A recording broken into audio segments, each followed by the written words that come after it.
연지영은 세계 정상의 요리사들이 한자리에 모인 프랑스 국제 요리 대회장에서 프랑스 최고의 셰프라는 이름을 거머쥔 우승자로 시상 중에 갑자기 아버지의 위독함을 알리는 문자를 받습니다.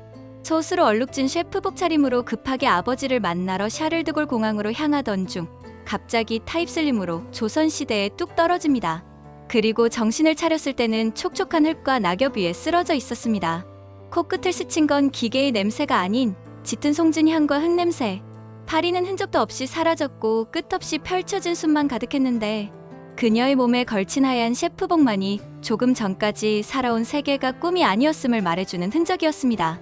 연지영은 물속에서 기어나와 지금 이 상황을 파악하려 했지만 현실은 파리가 아닌 TV 사극 촬영 중인 것 같은 사람들로 가득 찬 세상이었습니다. 연지영은 경기 감사 홍원국에 의해 귀녀로 잡혀들어가 임기응변식으로 도승지 임숭재를 접대하기 위한 요리를 하게 됩니다. 질긴 소고기뿐인 조선 중기 시대의 수비드 스테이크를 만들어 임숭재의 눈에 띄게 되는데 수비드 장비가 없어 직접 기름 바른 한지로 고기를 진공 상태로 만들고 손으로 직접 저온의 물 온도를 체크해서 오랜 시간 고기를 익혔습니다. 연지영이 만든 수비드 스테이크는 온갖 진한 채소와 오랜 묵힌 장의 조합이 만든 소스, 입안에서 사르르 녹는 소고기의 맛이 일품이었어요. 먹는 사람마다 눈이 번쩍 뜨이는 맛이라고 할까요?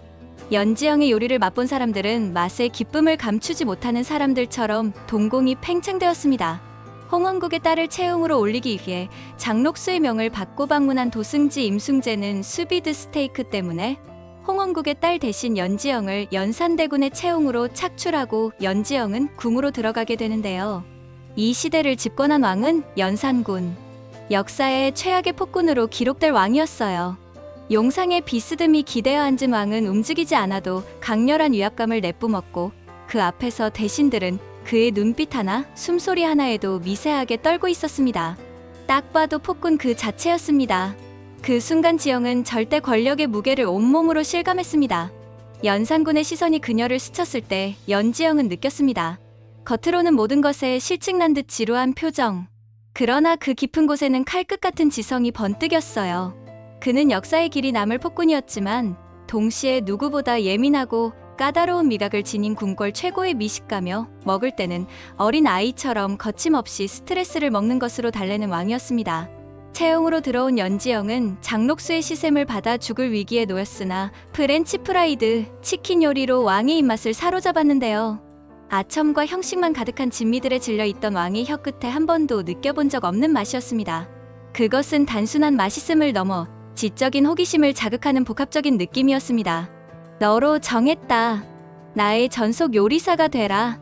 연지영은 살아남았다는 안도감과 동시에 여기서 벗어나기도 힘들겠다는 불안감도 있었습니다.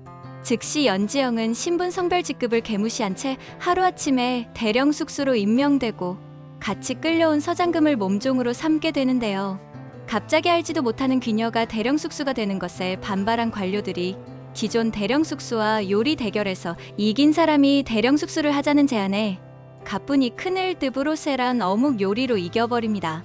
기존의 대령 숙수는 대대로 대령 숙수 집안의 사람으로 지금으로 치자면 권위 있는 최일 요리사 집안인 거죠. 이때부터 궁에서 연지영은 조선이라는 땅에서 아무도 상상하지 못한 21세기의 요리들을 꺼내기 시작합니다. 기분이 침체한 연산군에게 올린 티라미슈나 어린 소 내장으로 만든 리드보와 막창을 사용하여 람브레도토를 만들어 올리고 이 시대는 소의 내장은 백정들이나 먹는 하급의 음식이었는데 왕은 그 맛에 홀딱 반하고 말죠. 여태까지 곱창을 너희 백정만 먹었었다니. 상급의 고기 식재료를 얻기 위해 백정과도 스스럼 없이 친분을 쌓고 친해집니다. 그들의 손끝에서 나오는 최상급 고기와 세대를 이어온 손질법을 가져온다는 것은 연지영이 요리 이외로도 살아남을 수 있는 생존 무기 중 하나였고 21세기 연지영에게는 신분의 벽이란 자체가 없었을 뿐만 아니라 실력과 신뢰만이 인정받을 수 있는 기준이었기에 조선 신분제 사회 가장 천대받는 백정이었지만 친해지는 것에 개의치 않았습니다. 그리고 점차 시간이 갈수록 수라상 위에는 왕과 지영 두 사람만이 공유하는 세계가 펼쳐지고 있었는데요. 연지영은 연산군과 단둘이 수라상을 마주한 자리에서 새로운 맛에 소년처럼 눈을 반짝이는 그를 보면 세상의 짐을 잠시 내려놓은 듯 고독하게 앉아있는 모습은 마치 다른 사람 같았다고 느꼈습니다. 그 순간만큼은 그는 피로 얼룩진 폭군이 아니었고 그녀 역시 정체 모를 귀녀 같은 이방인이 아니었습니다. 오직 미식가와 그를 만족시키는 셰프만이 존재했죠. 그녀의 요리는 연산군에게 단순한 식사가 아닌 권태로웠던 궁중 생활 속 유일하게 숨통을 틔워주는 창이었습니다. 그녀는 모르는 사이 연산군에게 연민과 비슷한 감정을 품기 시작하는데요. 자신도 이 감정이 살아남기 위한 연기인지 아니면 남녀로서의 진짜 끌림인지 알 수가 없었습니다. 연산군 역시 연지영을 보며 모두가 거짓 웃음과 아첨을 바칠 때 그녀는 담담히 정직하게 음식을 만들고 딱히 그의 비위를 맞추려 하지 않았으며 오로지 연지영으로서 존재할 뿐인 모습이 생소했습니다. 그 담담한 정직한 연지영의 요리에 왕은 미치도록 빠져들었고 자신만의 미각을 위해 연지영을 어떻게 하든 지키겠다고 다짐합니다. 장녹수와 함께 연지영을 해하려는 자들은 밀가루 알러지 있는 중전에게 연지영이 만든 티라미슈를 올리게 하여 모함에 빠뜨리려 하는데 중전과 연지영은 미리 짜고 장녹수에게 역공하고 또다시 연지영의 음식을 통해 왕을 독살할 계획을 세우고 왕은 지영의 제기로 또 위험에서 벗어나고 점차 두 사람은 절대적인 신뢰 관계가 됩니다. 요리뿐 아니라 연지영은 그녀의 21세기 지식들을 가지고 와 외교와 나라 정치 경제에 영향력을 끼치기 시작합니다. 명나라 사신과의 요리 대결에서 승리하여 인삼 무역의 주도권을 따오고 일본과의 외교 협상에서는 은광 채굴권을 따내 조선을 부강하게 만들었습니다. 원래대로라면 조선시대 후기에나 들어왔을 감자와 옥수수 같은 서양 신대륙 작물들을 받아 굶주린 백성들이 더 이상 굶지 않도록 할 수 있었죠. 게다가 원래라면 연산군은 중종반정으로 폐위되어야 했지만 연지영은 연산군의 운명도 바꾸었는데요. 폭군이라 불리던 연산군은 점차 현명한 군주로 성장했습니다. 연지영의 노력으로 진성대군 또한 반정의 뜻을 완전히 접으며 연산군을 지지하게 되었습니다.